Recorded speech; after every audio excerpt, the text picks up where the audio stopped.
रोज शंकर के मंदिर में प्रतिदिन जाने वाले को और एक और चीज अपने स्मरण में रहे, अगर शिव के मंदिर नहीं जा सकते तो अपने घर में जो शिवलिंग है उस पर जल चढ़ाओ। और यदि आप अपने शंकर के घर में शिवलिंग पर भी जल नहीं चढ़ा पा रहे हो तो किसी बेलपत्री का वृक्ष हो, उस वृक्ष के नीचे भी जल चढ़ाओ। और कभी मौका मिल जाए, कभी भगवान शंकर की बड़ी करुणा हो जाए, भगवान शंकर की बड़ी उदारता हो जाए, भगवान शंकर की बड़ी कृपा हो जाए, बड़ी कृपा हो जाए, भगवान शंकर जिस दिन तुम्हारे ऊपर बड़ी कृपा कर दे, किसी सोमवार को 3 नियम बना लो। जिस दिन मेरा भोले बाबा तुम पर कृपा कर दे उस दिन सोमवार का एक नियम बना कि महीने का एक सोमवार मुझे ऐसा करना है, 3 नियम धारण करना है महीने के सोमवार को। पहला, सुबेरे जाकर शंकर भगवान को 1 लोटा जल चढ़ाना है। दूसरा, दोपहर के समय पर जाकर मुझे बेलपत्री के वृक्ष के नीचे एक चावल का दाना रखकर बेलपत्री की 7, 11, 21, 108, 51 जितनी परिक्रमा आप लगा सकते हो वो लगाना है। और तीसरा, बेलपत्री के वृक्ष के नीचे और शंकर के मंदिर के दरवाजे पर मुझे एक घी का दीपक लगाना है। बस ये 3 नियम जिसने महीने में एक बार ले लिया, समझ लो उसको पीछे हटने की जरूरत ही नहीं, वो आगे ही बढ़े। महीने के किसी एक सोमवार का ऐसा नियम बना लो कि मुझे 3 नियम धारण करना है महीने के किसी भी एक सोमवार को। हम ये नहीं कहेंगे कि तुम सोमवार 5 पढ़ रहे हैं तो 5 को करो, 4 पढ़ रहे हैं तो 4 को करो, 3 पढ़ रहे हैं तो 3 को करो। तुम तो महीने का एक सोमवार का नियम बना। और मेरी जीजियों से, मेरी बेटियों से जो विदेश में रह रही हैं, जो कहीं बाहर रह रही हैं, कहीं बड़े शहर में रह रही हैं, जो रोज मंदिर नहीं जा सकते, हर किसी महीने के एक सोमवार को भी ये नियम निर्धारण थे, तो उनसे कहेंगे कि 3 महीने में एक सोमवार का नियम बना लो। 3 महीने में नहीं बना सकते तो 6 महीने में एक सोमवार का नियम बना लो। और 6 महीने में नहीं बना सकते तो 1 साल में एक सोमवार का ऐसा नियम बना लो कि मैं साल का एक सोमवार ऐसा रहूंगी कि सुबह सोमवार के दिन मंदिर में जाकर जल चढ़ाऊंगी, दोपहर में जाकर बाबा को एक अक्षत का दाना रखकर, अक्षत का मतलब है कि बाबा मेरी दिनों दिन उन्नति करना। बेलपत्री के वृक्ष के नीचे जो अक्षत रखा जाता है वो उन्नति के लिए रखा जाता है। शंकर के शिवलिंग पर जो अक्षत रखा जाता है वो रोग मुक्ति के लिए रखा जाता है। अशोक सुंदरी पर जो अक्षत रखा जाता है वो संतान प्राप्ति के लिए रखा जाता है। षडानंद कार्तिकेय की ओर जो अक्षत रखा जाता है वो हमारे बच्चों की सुख समृद्धि के लिए रखा जाता है। विनायक की ओर, गणेश जी की ओर जो अक्षत रखा जाता है वो हमारे घर में कोई मंगल कार्य आ जाए उसके लिए रखा जाता है। और जो पीठिका होती है जिसपे शिवलिंग रखा होता है, पार्वती जी का हस्तकमल, उस पर अक्षत रखा जाता है तो नारी के अखंड सौभाग्य के लिए रखा जाता है। अक्षत रखने का भी तरीका है। एक चावल का दाना कहाँ रखा जाता है, क्यों रखा जाता है, कैसे रखा। अब कई लोग कहते हैं गुरुजी ये शिव महापुराण में आप ये नियम बताते हो, तरीका बताते हो। हम तो उनसे कहेंगे डॉक्टर के पास जाओगे तो डॉक्टर भी गोली लिखकर ये नहीं कह देगा कि ये सारी गोली एक साथ खा जा। डॉक्टर भी कहेगा ये गोली सुबह खाना है, ये गोली शाम को खाना है, ये गोली दोपहर में खाना, ये गोली भूखे रहकर खाना। बोलो सही है कि गलत है? ये रात्रि को खाना खाने के बाद खा लेना, ये खाना खाने के पहले, ये नाश्ते के पहले। और सुनो, ये दवाई, ये वाली पीछे वाली जो दवाई लो ना इसको दूध से लेना, ये वाली जो दवाई लो ना इसको पानी से लेना। और सुनो, ये डब्बी है इसको पानी में मिलाकर फिर पीना। दवाई लेने का भी तरीका है, उसी तरह शिव महापुराण में एक एक अक्षत का भी तरीका है और एक एक बेलपत्री का भी तरीका है। अब मान लो कई लोग कहते हैं गुरुजी आप ये तरीका बताते हो शिव पुराण के माध्यम से, कई लोगों के मन में संशय जागता है, तो अगर हम एक साथ चावल चढ़ा दे तो उसका क्या तरीका है? तो हमारा निवेदन है डॉक्टर जो दवाई ले एक ही बार में निपटा जाए, एक ही बार में खा ले। दवाई एक बार में पूरी खा गए असर नहीं करेगी, इसमें डॉक्टर का कोई दोष नहीं है। उसने तो बताया था ऐसे लेना, ऐसे लेना। और तुमने मैं डॉक्टर साहब ने पूछा दवाई पूरी ली, शाम की दवाई भूल गई थी, सवेरे की दवाई भूल गई थी, ये दवाई भूल गई थी। डॉक्टर कहेगा हमने तो नियम बताया तब तुमने नहीं खाई, तो असर कहाँ से करेगी? तुम असर कब करती है? जब हम पूजन के तरीके को जान जाएं, जब हम अर्चना के तरीके को जाएं।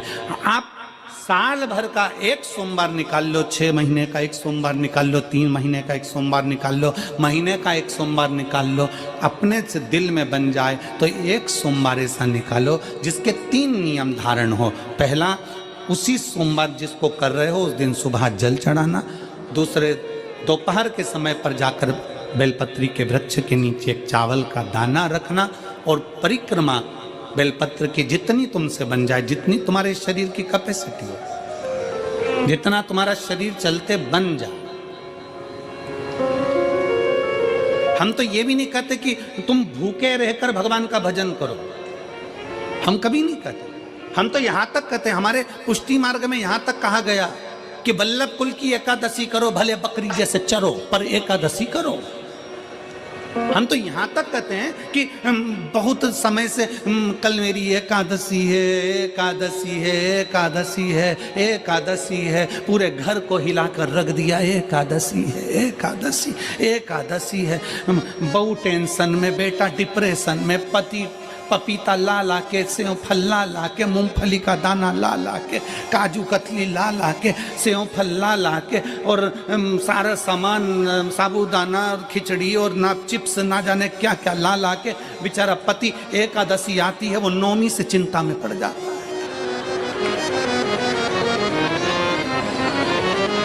हम तो ये भी नहीं कहते कि तुम व्रत बहुत भारी करो, तुम व्रत उपास भी बहुत बहुत टेंशन वाला करो, ना ना ना।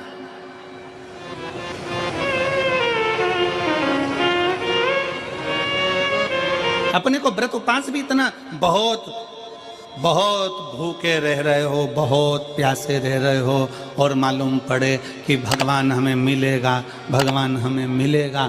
भगवान कहता है कि देख भाई, मैं भी भूखा नहीं रहता, तू भी भूखा मत रहे, मैं भी चकाचक रहता हूँ, तू भी चकाचक रहे, मैं भी अपने। और भगवान शंकर तो ये भी कहते हैं कि अपना परिवार में मत छोड़ो। मेरे पास में पार्वती भी, एक ही देवता है जो विद फैमिली मंदिर में बैठता है। शंकर जी हैं तो पार्वती जी है, तो गणेश जी हैं, तो कार्तिकेय जी हैं, तो नंदी है, सब मंदिर के अंदर चाहिए। शंकर भगवान अपने पूरे परिवार के साथ। शंकर जी तो ये कहते हैं अकेले तुम क्यों रहते हो।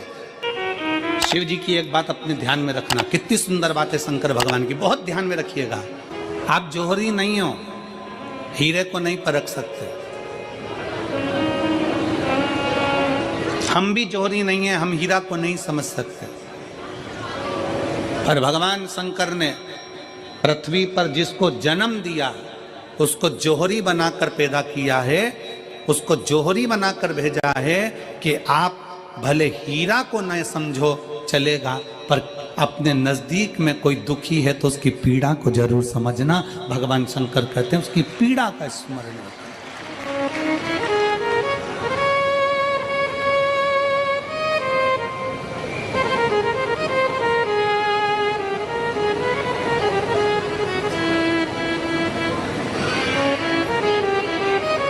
हीरा को समझो ना समझो पर पीड़ा को जरूर समझिए, किसी के दर्द को जरूर समझिए, किसी के दुख को जरूर समझिए, किसी की तकलीफों को जरूर समझिए। पशुपतिनाथ का व्रत करते हो आप, 16 सोमवार का व्रत करते हो आप, संकट सोमवार का व्रत करते हो आप, शिवरात्रि का व्रत करते हो, सोमवार की अष्टमी का व्रत करते हो। उन व्रतों में सारे व्रत करो, मना नहीं है, पर उस व्रत में अपना पूर्ण समर्पण परमात्मा के प्रति रखो। केवल खाना छोड़ा है, अन्न छोड़ा है, भोजन छोड़ा है, और दिन में सुबह से लेकर शाम तक 2-3 बार तुमने कुछ ना कुछ पाया है, वो व्रत हो सकता है आपकी दृष्टि में, पर हमारी दृष्टि में व्रत कौन सा है।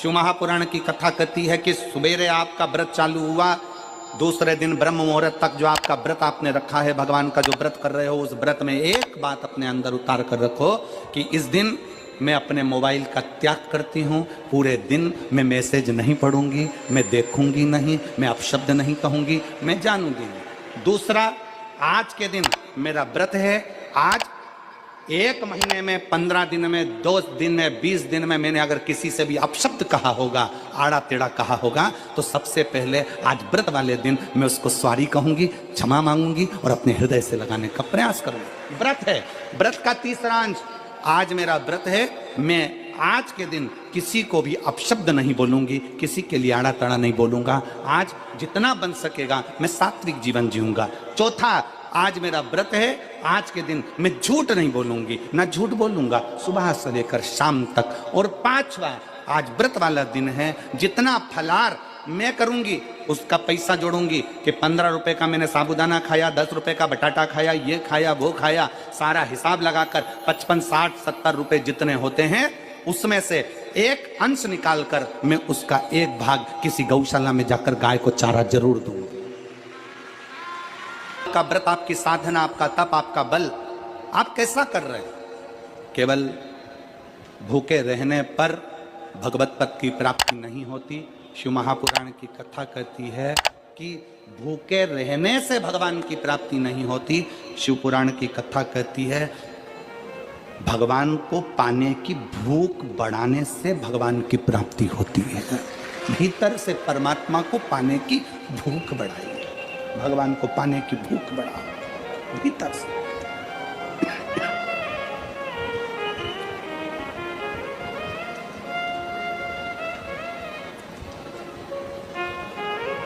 व्रत करो मना नहीं, तप करो मना नहीं, साधना करो मना नहीं, पर उस तप साधना में व्रत में परमात्मा को पाने की ललकता हो आपके भीतर, भगवान को पाने की ललकता हो आपके भीतर, भगवत पद को पाने की ललकता हो आपके भीतर, तो भगवान। हाँ, पुराण की कथा एक बड़ी सुंदर बात कहती है, व्रत आप करते हो, उपास आप करते हो, नियम आप लेते हो, पूरा किसको करना पड़ता है? तुम्हें नहीं। व्रत आप करते हो, उपास आप करते हो, नियम आप लेते हो और पूरा देवाधिदेव करते हैं, भगवान शंकर करते हैं। बस इतना जरूर याद रखें कि जैसे कुछ प्राप्त हो भी गया तो शिव को धन्यवाद देकर शंकर के दरवाजे पर जाते रहना, यह हमारा कर्तव्य है।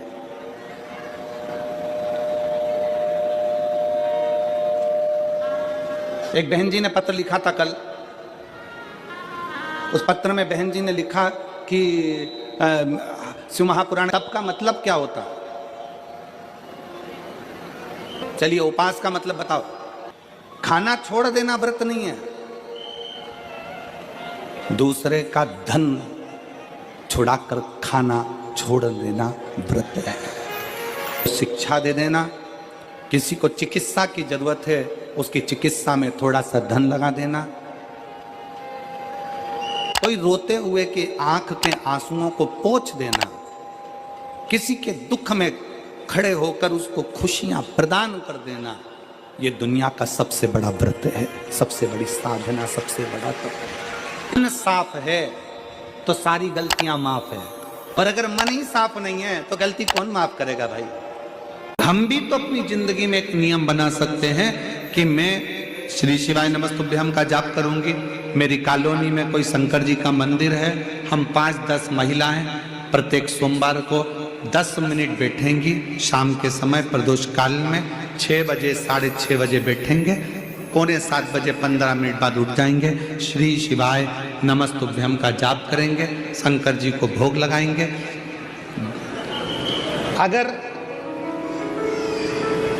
एक हफ्ते में 5 सोमवार पड़ते हैं तो 5 महिलाएं अपना नियम बना ले कि आज का प्रसाद थोड़ा सा, कुछ भी शक्कर, खड़ी शक्कर, कुछ भी मैं लेके आऊंगी, माँ भोग लगाएंगे, अपन 5 मिलकर श्री शिवाय नमस्तुभ्यम जपेंगे, प्रसाद बांट देंगे, अपने घर चले जाएंगे। ज्यादा ढोंग प्रपंच नहीं, दिखावा नहीं, कोई एक नियम।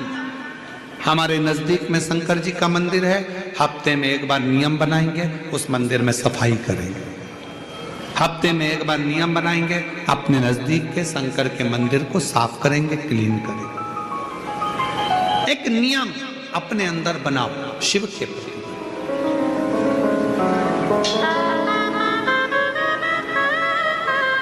अपने भीतर जब हम नियम बना लेते हैं कि श्री शिवाय नमस्तुभ्यम जपना है, शिव को एक लोटा जल चढ़ाना है, शंकर की आराधना करना है, तो शिव हमारे लिए भी कोई ना कोई नियम जरूर बनाते हैं और हमारा कल्याण जरूर करते हैं। एक नियम बना, इस कथा को सुना, तुम्हारे पति को फल प्राप्त हो।